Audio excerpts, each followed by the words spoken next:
Hello friends, आप सभी का स्वागत है हमारे यूट्यूब चैनल विजार्ड क्लासेस पर। ये जो है हमारा द हिंदू एडिटोरियल वोकैब का क्लास है। अगर आप यूपीएससी, एसएससी, बैंक, सीटेट या फिर किसी भी कॉम्पिटिटिव एग्जाम की तैयारी कर रहे हैं तो आपके लिए वोकैब का सेशन काफी इंपॉर्टेंट होने वाला है। तो चलिए स्टार्ट करते हैं। फर्स्ट वर्ड है इनडिक्टमेंट। फर्स्ट वर्ड है इनडिक्टमेंट। वर्ड के लास्ट में MENT लगा रहे तो नाउन की तरह यूज होता है। वर्ड के लास्ट में MENT लगा रहे तो नाउन की तरह यूज होता है। और इसका मीनिंग है a written paper that officially accuses somebody of a crime. इसका मीनिंग है a written paper that officially accuses somebody of a crime. मतलब कि कोई रिटन पेपर जो कि ऑफिशियली जो है आधिकारिक तौर पे जो है एक्यूजेज समबडी ऑफ ए क्राइम, यानी कि किसी पर जो अपराध का आरोप लगाता है उसे ही इंडिक्टमेंट कहते हैं। यानी कि एक लिखित पत्र जो आधिकारिक तौर पर किसी पर अपराध का आरोप लगाता है।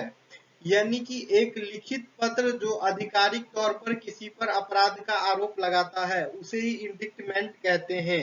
नेक्स्ट वर्ड है फ्रेंड्स पोलराइजेशन। नेक्स्ट वर्ड है पोलराइजेशन। वर्ड के लास्ट में ION लगा रहे तो नाउन की तरह यूज होता है। वर्ड के लास्ट में ION लगा रहे तो नाउन की तरह यूज होता है।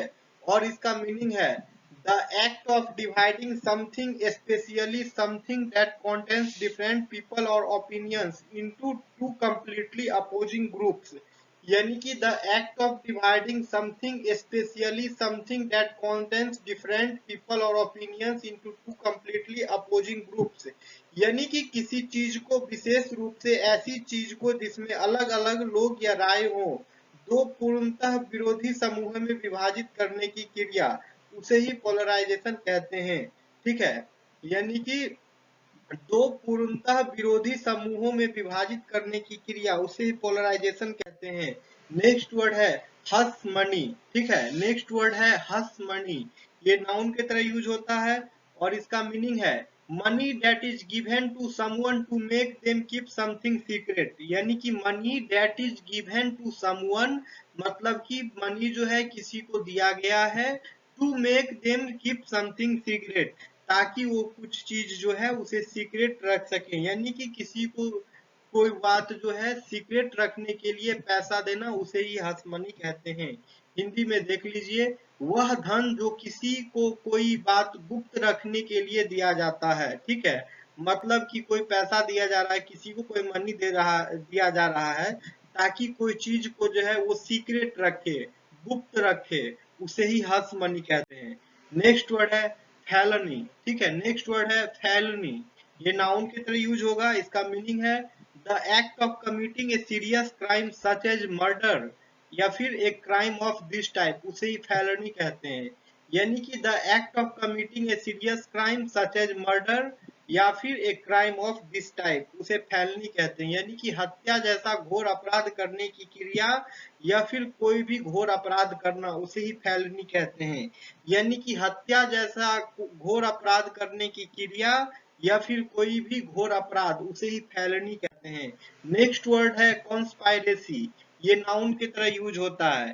ठीक है, कॉन्स्पायरेसी वर्ड जो है नाउन की तरह यूज होता है। इसका मीनिंग है a secret plan by a group of people to do something bad और illegal. A secret plan by a group of people to do something bad और इलीगल, मतलब कि एक कोई सीक्रेट प्लान करना ग्रुप ऑफ पीपल के द्वारा ताकि जो है कोई वो बैड या फिर कोई इलीगल काम कर सके, उसे ही कॉन्स्पायरेसी कहते हैं। यानी कि अनुचित या गैर कानूनी काम की गुप्त योजना या फिर षड्यंत्र या साजिश, उसे ही कॉन्स्पायरेसी कहते हैं।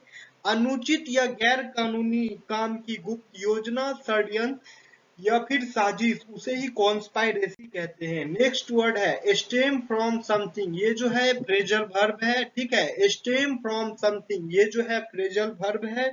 इसका मीनिंग है to start or develop as the result of something. To start or develop at the result of something, यानी कि किसी चीज के परिणाम स्वरूप प्रारंभ या विकसित होना। यानी कि किसी चीज के परिणाम स्वरूप प्रारंभ या विकसित होना उसे ही बोलते हैं stem from something. Next word है वेंडलाइज। ये वर्ब की तरह यूज होता है। ये वैंडलाइज वर्ड जो है वर्ब की तरह यूज होता है। इसका मीनिंग है to intentionally damage property belonging to other people. To intentionally damage property belonging to other people, यानी कि जानबूझकर जो है किसी दूसरे व्यक्ति के संपत्ति को नुकसान पहुंचाना, यानी कि जानबूझकर अन्य लोगों की संपत्ति को नुकसान पहुंचाना। To intentionally damage property belonging to other people, मतलब कि अदर पीपल के प्रॉपर्टी को जो है जानबूझकर नुकसान पहुंचाना, उसे ही वैंडलाइज कहते हैं। नेक्स्ट वर्ड है अनप्रेसिडेंटेड। ये एडजेक्टिव की तरह यूज होता है। ये अनप्रेसिडेंटेड वर्ड जो है एडजेक्टिव की तरह यूज होता है। इसका मीनिंग है नेवर हैविंग हैपेंड और एग्जिस्टेड बिफोर, मतलब कि कोई चीज जो है न पहले हैपेंड हुआ हो और न ही कभी एग्जिस्ट हुआ हो, उसे ही अनप्रेसिडेंटेड कहते हैं। इसका हिंदी मीनिंग देख लीजिए, जो पहले घटित नहीं हुआ, यह जिसका अस्तित्व नहीं रहा, उसे ही अनप्रेसिडेंटेड कहते हैं। नेक्स्ट वर्ड है बिजारनेस। ठीक है, नेक्स्ट वर्ड है बिजारेनेस। ये नाउन की तरह यूज होता है। इसका मीनिंग है the quality of being strange and unusual. The quality of being strange and unusual, यानी कि अजीब और असामान्य होने का गुण, उसे ही बिजारनेस कहते हैं। अजीब और असामान्य होने का गुण, उसे ही बिजारनेस कहते हैं। नेक्स्ट वर्ड है ट्रिमर। ये नाउन की तरह यूज होता है। ठीक है, नेक्स्ट वर्ड है ट्रिमर। ये नाउन की तरह यूज होता है। इसका मीनिंग है स्लाइड शेकिंग मूवमेंट। इसका मीनिंग है स्लाइड शेकिंग मूवमेंट, यानी कि हल्का कंपन होना, उसे ही ट्रेमर कहते हैं। ठीक है, हल्का कंपन होना, उसे ही ट्रेमर कहते हैं। नेक्स्ट वर्ड है मेहेम। ये नाउन की तरह यूज होता है। ठीक है, ये मेहेम वर्ड जो है, मेहेम वर्ड जो है नाउन की तरह यूज होता है। इसका मीनिंग है confusion and fear usually caused by some sudden shocking event. Confusion and fear usually caused by some sudden shocking event, यानी कि अचानक घटित होने वाली अप्रिय घटना से उत्पन्न भय एवं भरम, अफरा तफरी या फिर उत्पात, उसे ही मैहम कहते हैं। यानी कि अचानक घटित होने वाली अप्रिय घटना से उत्पन्न भय एवं भ्रम, अफरा तफरी या फिर उत्पात, उसे ही मैहम कहते हैं। नेक्स्ट वर्ड है रीइंफोर्समेंट। नेक्स्ट वर्ड है रीइंफोर्समेंट। ये नाउन की तरह यूज होता है। इसका मीनिंग है making something stronger. Making something stronger, मतलब किसी चीज को स्ट्रॉन्गर करना, यानी किसी चीज को मजबूत बनाना, यानी कि किसी चीज को मजबूत बनाना, उसे ही रीइंफोर्समेंट कहते हैं। ठीक है, किसी चीज को मजबूत बनाना, उसे ही रीइंफोर्समेंट कहते हैं। नेक्स्ट वर्ड है कैच समवन ऑफ गार्ड। ठीक है, कैच समवन ऑफ गार्ड, ये इडियम है। इसका मीनिंग है to surprise someone by doing something that they are not expecting or ready for. To surprise someone by doing something that they are not expecting or ready for, यानी कि किसी को कुछ ऐसा करके आश्चर्यचकित करना जिसकी उन्हें अपेक्षा नहीं है या जिसके लिए वे तैयार नहीं है।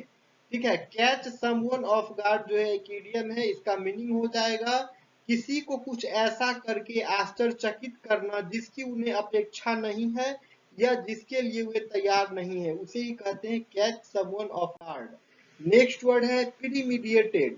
ये एडजेक्टिव की तरह यूज होता है।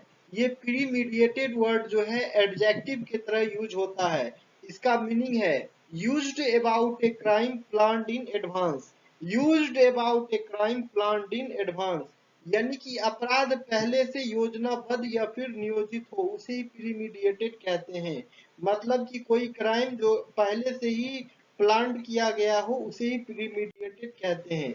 नेक्स्ट वर्ड है रिसेंटमेंट। वर्ड के लास्ट में MENT लगा रहे, नाउन की तरह यूज होता है। ठीक है, नेक्स्ट वर्ड है रिसेंटमेंट। वर्ड के लास्ट में MENT लगा रहे तो नाउन की तरह यूज होता है। इसका मीनिंग है a feeling of anger because you have been forced to accept something that you do not like. इसका मीनिंग है a feeling of anger because you have been forced to accept something that you do not like, यानी कि गुस्सा का भाव होना क्योंकि आपसे जो है कोई चीज फोर्स, आपसे दबाव दिलवा करके जो है आपके ऊपर दबाव बना करके उस चीज को एक्सेप्ट करवाया जा रहा है, बट इन रियलिटी आप उस चीज को एक्सेप्ट करना नहीं चाहते हैं। ठीक है, आइडियलिटी आपको वो चीज पसंद नहीं है, फिर भी आप उसे फोर्स करने के बाद एक्सेप्ट कर रहे हैं, उसे रिसेंटमेंट कहते हैं। ठीक है, क्रोध की भावना, हिंदी में देख लीजिए, क्रोध की भावना क्योंकि आपको कोई ऐसी चीज स्वीकार करने के लिए मजबूर किया गया है जो आपको पसंद नहीं है। यानी कि क्रोध की भावना क्योंकि आपको कोई ऐसी चीज स्वीकार करने के लिए मजबूर किया गया है जो आपको पसंद नहीं है, उसे ही रिसेंटमेंट कहते हैं और ये नाउन के तरह यूज होता है। नेक्स्ट वर्ड है प्रोवोकेटिव। ठीक है, नेक्स्ट वर्ड है प्रोवोकेटिव, ये नाउन के तरह यूज होता है। इसका मीनिंग है intended to make somebody angry और अपसेट और to cause an argument. intended to make somebody angry or upset or to cause an argument, यानी किसी को क्रोधित या नाराज या विवाद में घसीटने की मंशा से किया गया भड़काव। ठीक है, यानी कि intended to make somebody angry or upset or to cause an argument, मतलब कि किसी को जो है एग्री करना या फिर अपसेट करना हो, उसे ही प्रोवोकेटिव कहते हैं। अपसेट करने का जो इंटेंशन हो उसे ही प्रोवोकेटिव कहते हैं, यानी कि किसी को क्रोधित या नाराज या विवाद में घसीटने की मंशा। ठीक है, उसे ही प्रोवोकेटिव कहते हैं। ठीक है, तो ये जो है हमारा आज का द हिंदू एडिटोरियल वोकैब का क्लास था। दोस्तों, अगर आप लोगों को हमारी वीडियो पसंद आ रही है तो जो लोग अभी तक चैनल को सब्सक्राइब नहीं किए हैं, चैनल को सब्सक्राइब अवश्य कर लें ताकि वीडियो की अपडेट्स नोटिफिकेशंस आपको मिलते रहेंगे। ओके, और जो भी लोग वीडियो को लाइक नहीं किए वो सभी लोग वीडियो को लाइक कर दें। Okay friends, thank you everyone, फिर मिलते हैं कल के क्लास में।